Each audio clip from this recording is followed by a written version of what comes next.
BC బిడ్డ మంత్రి అయ్యాన్ని ఓర్వలేక మాజీ ఎమ్మెల్యే సతీష్ కుమార్ మాట్లాడుతున్నారని హుస్నాబాద్ కాంగ్రెస్ పార్టీ మండల అధ్యక్షులు బంకా చందు, చిగురుమామిడి మండల అధ్యక్షులు తిరుపతి రెడ్డిలు పేర్కొన్నారు. బీఆర్ఎస్ పార్టీ ఖాళీ అవుతుందనే భయంతోనే అలా మాట్లాడుతున్నారని కాంగ్రెస్ పార్టీ నాయకులు ఎద్దేవా చేశారు. కాంగ్రెస్ పార్టీ కార్యాలయంలో విలేకరుల సమావేశంలో పలువురు మాట్లాడుతూ, గతంలో మీరు 10 సంవత్సరాల్లో చేయలేంది మా మంత్రి గారు కొద్ది నెలల్లోనే చేసేసరికి మీకు రాజకీయ భవిష్యత్తుకు ప్రశ్నార్థకం అవుతుందనే భయం పట్టుకుందా అంటూ ప్రశ్నించారు.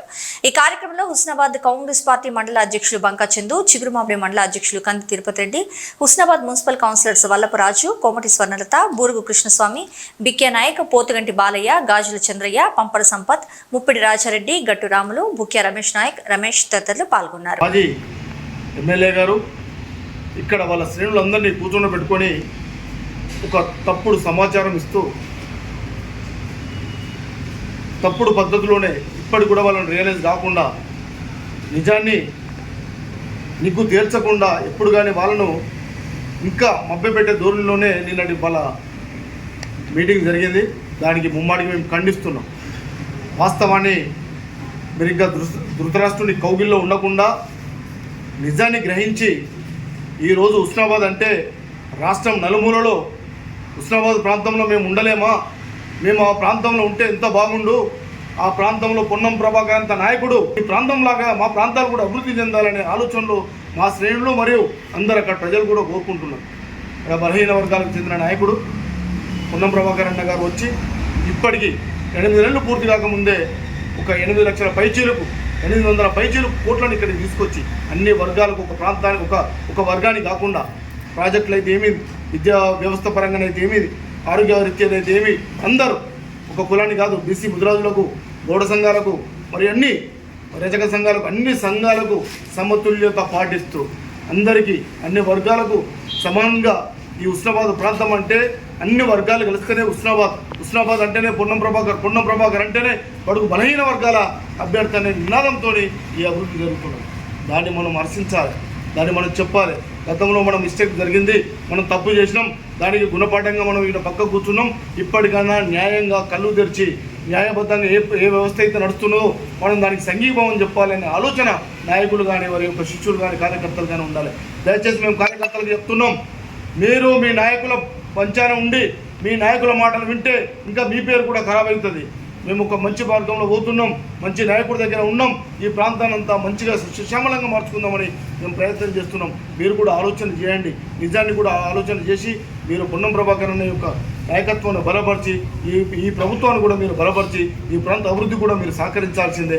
మనము పిలిపించిన పొన్నం ప్రభాకర్ గారికి సంఘీభావం చెప్పి ఈ ప్రాంత అభివృద్ధికి మీరు కూడా సన్నద్ధులు కావాలని మేము కాంగ్రెస్ పార్టీ పక్షాన, చిగురుమామిడి మండల కాంగ్రెస్ పార్టీ పక్షాన మీకు చేతులెత్తి నమస్కరిస్తున్నాం. లేని ఎడల మీ భవిష్యత్తే చాలా అంధకారంలోకి పోతుంది. కాబట్టి మీరు మా మిత్రుడే, మీరు మా వాళ్ళే, మీరు ఈ ప్రాంతం వాళ్ళే. కాబట్టి బాగా ఆలోచన చేయండి, నిజం వైపు మీరుండండి, నిజాన్ని బతికించుకుందాం, ఈ ప్రాంతాన్ని అభివృద్ధి చేసుకుందామని నేను మరొకసారి మీ ద్వారా మనవి చేసుకుంటాను. 10 ఏళ్ళు మీరు అధికారంలో ఉండి ఇయాటి వరకు కూడా మీ ఓటు హక్కు లేదే. నా నియోజకవర్గంలో మీకు ఏ రకంగా ప్రేమ ఉన్నట్టు? మా మంత్రి గారు ప్రేమ లేదు అని ఎట్లా అంటున్నారు మీరు? అసెంబ్లీలో ఎప్పుడు గలమెత్తిన హుస్నాబాద్ అంటే పొన్నం అంటే హుస్నాబాద్ అనేలా గలం విప్పి హుస్నాబాద్ యొక్క ఆత్మ గౌరవాన్ని ప్రజలకు వివరించేలా ప్రభుత్వానికి వివరించి ప్రజల పక్షాన పోరాటం చేసి నిధులు తీసుకురావడంలో ముందున్న నాయకుడు మన మంత్రి పొన్నం ప్రభాకర్ గారు. చెప్పిన మొన్ననే గౌరవల్లి ప్రాజెక్టుకు 437 కోట్ల రూపాయలు తీసుకొచ్చి ఆ కాలువలను పనులు స్టార్ట్ చేయమని చెప్పేసి తను వచ్చేసి దానికి ఫండ్ ఏర్పాటు చేయడం జరిగింది. మా సముద్రం గండిని దాన్ని వచ్చేసి ఒక పర్యాటక ప్రాంతంగా గుర్తించడం కోసం దానికి డబ్బులు కేటాయించడం జరిగింది. ఇక్కడ ఆనాడు సర్దార్ సర్వాయి పాపన్ అయితే ఏదైతే ఉద్యమం చేసి ప్రజల తరపున పోరాటం చేసిండో అట్టి వాటి కోసం కూడా నిధులు కేటాయించడం జరిగింది. ఏదైతే హుస్నాబాద్ ఎల్లమ్మ చెరువు కోసం దానికోసం కూడా నిధులు కేటాయించి దాన్ని కూడా పర్యాటక ప్రాంతంగా తీర్చిదిద్దడం జరిగింది. ప్రజలు సంతోషంగా ప్రయాణం చేస్తున్నారు. వారికి 200 యూనిట్ల వరకు కరెంటు కూడా ఫ్రీగా వాడుకుంటున్నారు. 500కే గ్యాస్ ఇస్తున్నారు.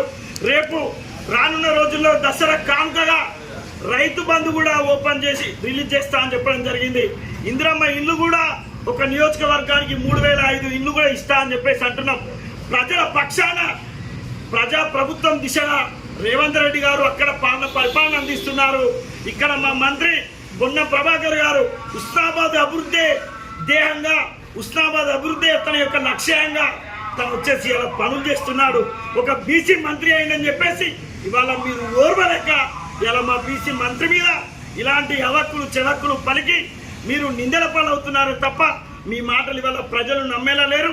రానున్న రోజుల్లో కాంగ్రెస్ పార్టీ అధికారం చెలాయిస్తుంది, కాంగ్రెస్కే పట్టం కడతారు ఈ ప్రాంత ప్రజలు అని చెప్పేసి మరొక్కసారి తెలియజేసుకుంటూ మీరు ఇలాంటి మాటలు మాట్లాడొద్దు అని చెప్పేసి మీరు ఏదైనా ఉంటే ఆత్మవిమర్శ చేసుకోండి. మేము ఆనాడు ఏం చేసినాం 10 ఏళ్ళు అధికారంలో ఉండి, ఇవాళ 8 నెలలలో కాంగ్రెస్ పార్టీ ఏం చేసిందో ఒక్కసారి ఆత్మవిమర్శ చేసుకొని మాట్లాడాల్సిందిగా కోరుకుంటున్నాను.